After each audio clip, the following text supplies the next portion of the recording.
Hello, Linda Lyons. This is Mrs. Worm, and I'm going to read to you The Raft by Jim LaMarche.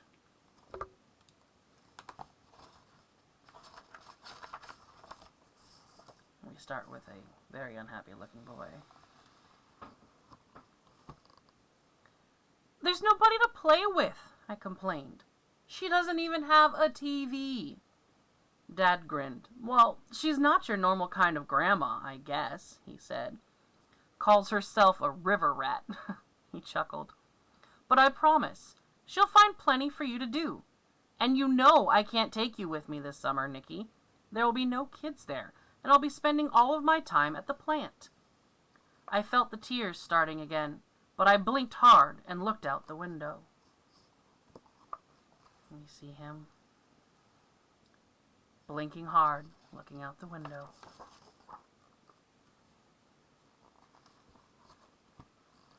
That afternoon, I stood in Grandma's yard and watched my dad drive away. Dust rose up behind our car as it disappeared into the pines. "Well, can't stand here all summer," said Grandma.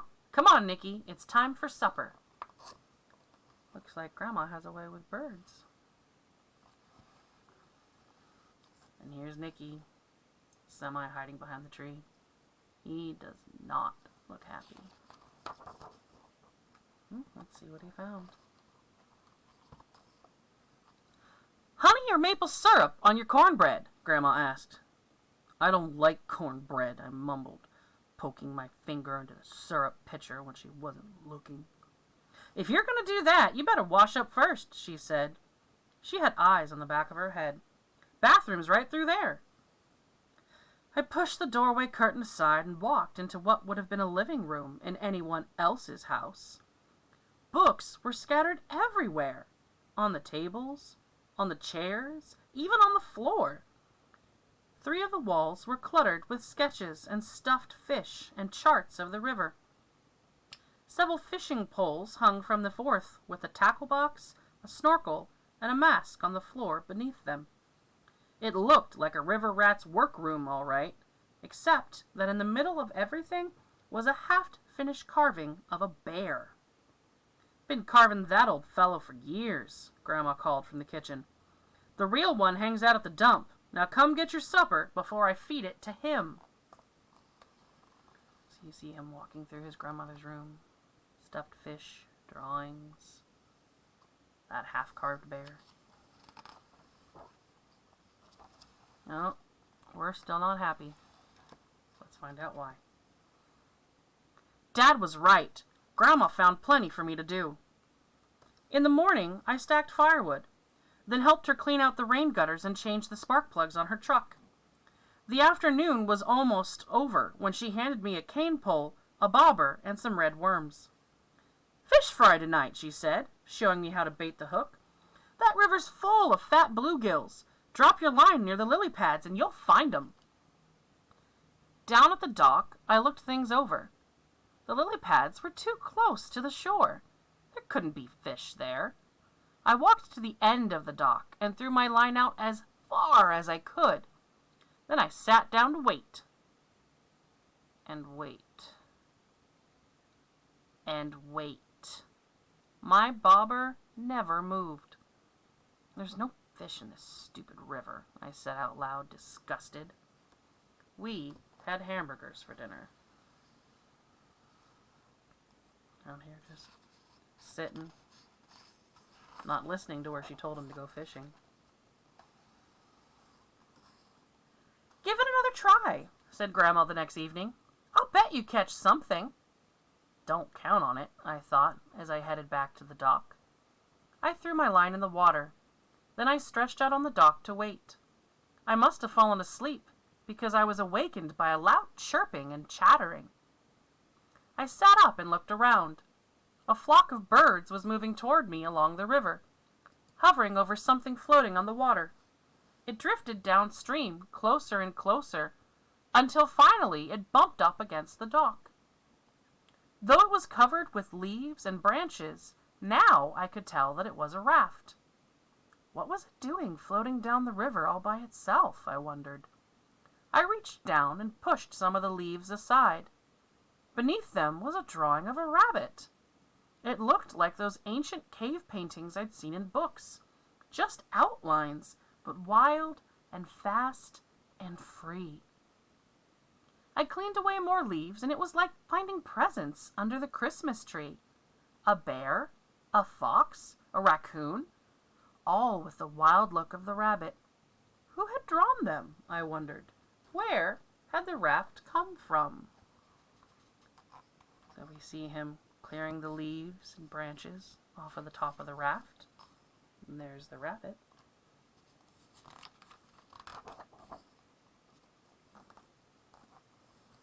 I ran up to the cottage. Grandma was on the porch reading. "Do you have some rope I can use?" I asked. "In the shed, hon," she said.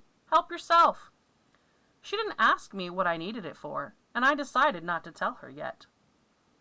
I pushed the raft into the reeds along the river's edge, then tied it to the dock so it wouldn't drift away.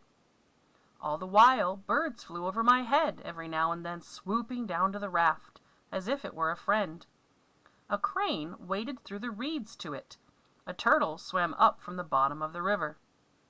The moon had risen yellow over the river by the time I went up to the cottage to go to bed. We can see all the beautiful drawings on this raft. There was the rabbit, the turtle, the bird, the deer, the crane, the bear, the raccoon, fox. There's even an otter down here. And there's a little dragonfly. Let's see what they're doing now.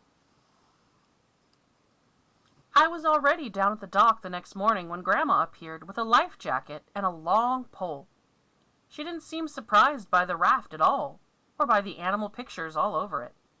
"How did you know?" I started. "Let's go!" Grandma interrupted, tossing me the life jacket and stepping onto the raft.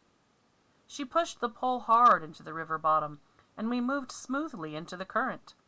"Your turn," she said after a few minutes. She showed me how to hold the pole and push, and I poled us to the middle of the river. Even there, the water wasn't over my head. We pulled the raft up the river, then let it slowly drift back down. The birds kept us company the whole time, soaring, swooping, and singing. Some even landed on the raft and rode with us for a while. Hitchhikers, Grandma called them. I can see them drifting down the river. All the beautiful birds. After that, I had little time for anything but the raft. I raced through whatever chores there were, then ran down to the dock, wondering what animals I'd see that day. It wasn't just birds that the raft attracted. One morning, 3 raccoons followed me along the shore. Another time, a turtle climbed on board and spent the morning sunning itself. And one afternoon, I saw a family of foxes slip through the trees along the river. You can see him bent over, trying to see what animals would be attracted by the raft. This fox is staring up at a butterfly. Beautiful artwork. When the weather turned too hot and sticky to sleep indoors, Grandma helped me put up a small tent on the raft. I lay on top of the cool sheets and read comic books by flashlight until I fell asleep. One night, a noise woke me up. There in the moonlight stood a huge buck. He looked right at me, then lowered his head to drink as if I wasn't there at all. I found Grandma the next morning working on her bear carving. "Do you have some extra paper I could draw on?" I asked her. She brought out a big sketch pad and a pouch filled with thick pencils and crayons. "I've been saving these for you," she said. "Better take these too." She held out the snorkel and mask. Never know when they might come in handy on a raft. You see, even when he's sleeping, he's surrounded by all this wildlife. And there's that large buck in the middle of the night. Looks like he's drawing now, too. The sun was hot that afternoon, so I poled into the shade of a willow. then waited to see what animals the raft would bring. It wasn't long before a great blue heron whooshed down with a crayfish in its bill. I grabbed a pencil and began to sketch. I felt invisible as the bird calmly ate its lunch right in front of me. Then it preened its feathers, looked back up the river, and flew off. That night, I showed my drawing to Grandma. "Not bad," she said. "Not bad at all." And she tacked it on the wall on top of one of her own sketches. So there's the drawing he made of the blue heron. Looks like the other birds are watching him draw. What do we have here? One day I pulled upriver farther than I'd ever been. Near a clump of tall cattails, I startled an otter family. They dove under water, but as with the other animals, the raft seemed to calm them down. Soon they were playing all around me. Grandma had been right about the mask and snorkel coming in handy. I slipped them on, then hung my head over the raft and watched the otters play. Chasing fish, chasing each other, sometimes just chasing their own tails. I kept very still, but they didn't seem to mind me watching. They played keep-away with a small stone, then tug-of-war with a piece of rope. It was like they were showing off for me. They even let me feed them, right out of my hand. He's feeding them some fish.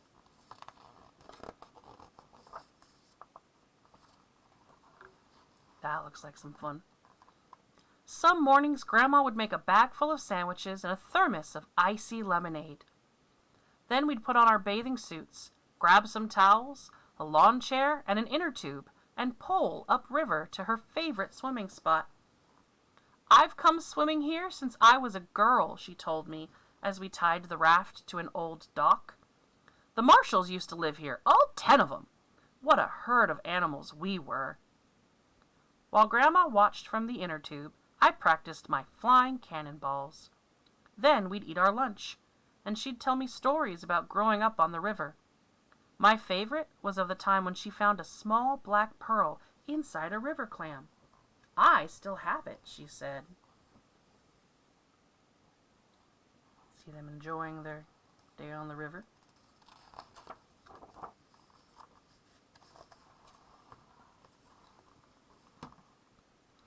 Somehow on the river, it seemed like summer would never end.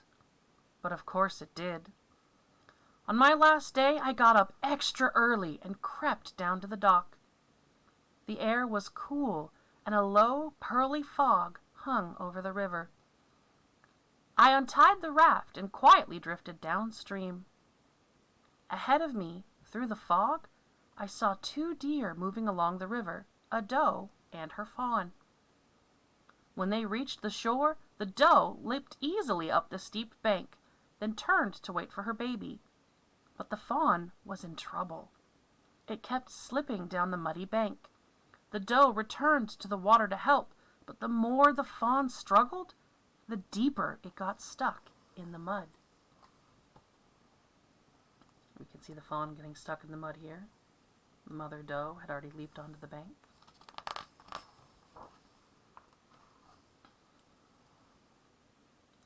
I pushed off the river bottom and drove the raft hard onto the muddy bank, startling the doe.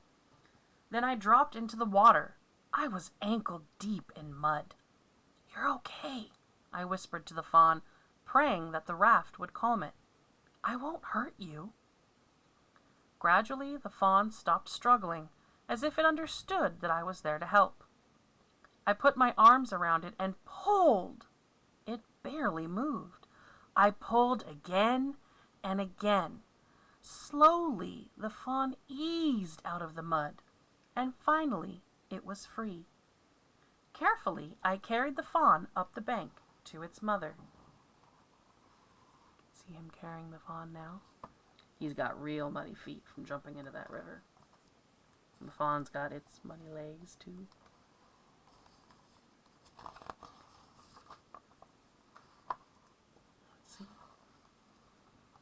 Then quietly, I returned to the raft. From there, I watched the doe nuzzle and clean her baby, and I knew what I had to do. I pulled the stub of a crayon from my pocket and drew the fawn, in all its wildness, onto the old gray boards of the raft. When I had finished, I knew it was just right. Here's his drawing.